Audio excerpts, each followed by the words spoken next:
in there as well. And Patrick saw Dawson eating the chicken nuggets and green beans. So why would the defendant make that up? Why would she say she's doing that during the phone call?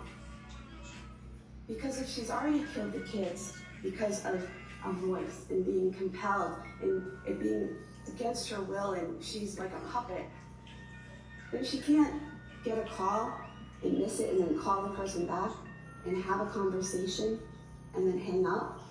A puppet can't do those things. Those are decisions and choices and actions that she's controlling.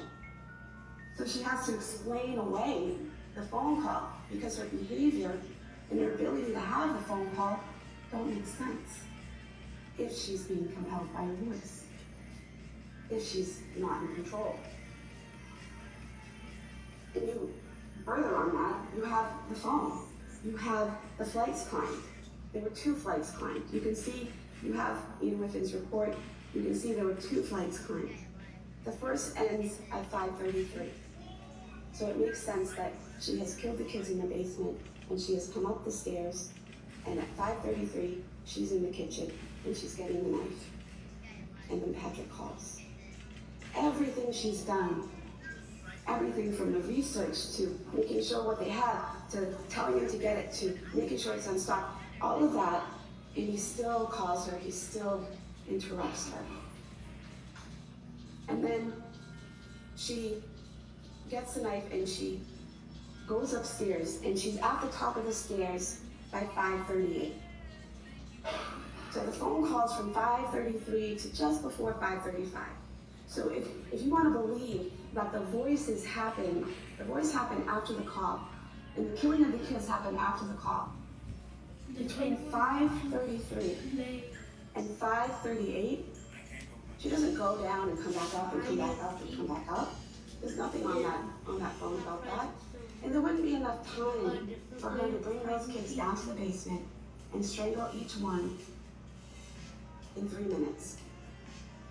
You heard from the doctors, and Dr. Lapisado included, it could take up to 30 seconds for each child to go unconscious. And then strangulation would have to continue for another 1 to 2 minutes to cause death. And Dr. Lapisado wanted you to believe that the band could just stay there around the necks by themselves. But you have the bands, they're exercise bands. You pull them, they resist, you let go, they snap back. I had to hold them up to show her in circles like around someone's neck. And when I let go, they expanded. They don't stay around someone's neck on their own. You have to pull them. And you know they weren't knotted. Patrick never testified that they were knotted. So I'll take this one. He testified that he didn't have a clear memory, but he remembered that they were possibly looped. And I asked him, like, when you're tying your shoe, that first loop before you do a bow? And he said, yeah, kind of like that. So not knotted, not tied, but even his memory wasn't the best. You heard him on that call. And that's why we had to play the call for you, because you could hear him. You could hear when he found each kid. And you knew that he had the phone with him when he found each kid. Because his voice, it never sounded like he was in another room. It always sounded so painfully right there.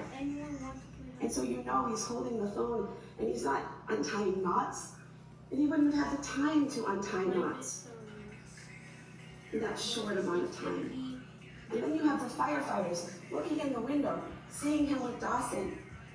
And he's not untying a knot or unlooping something. They say they see him in an unwinding motion, unwrapping.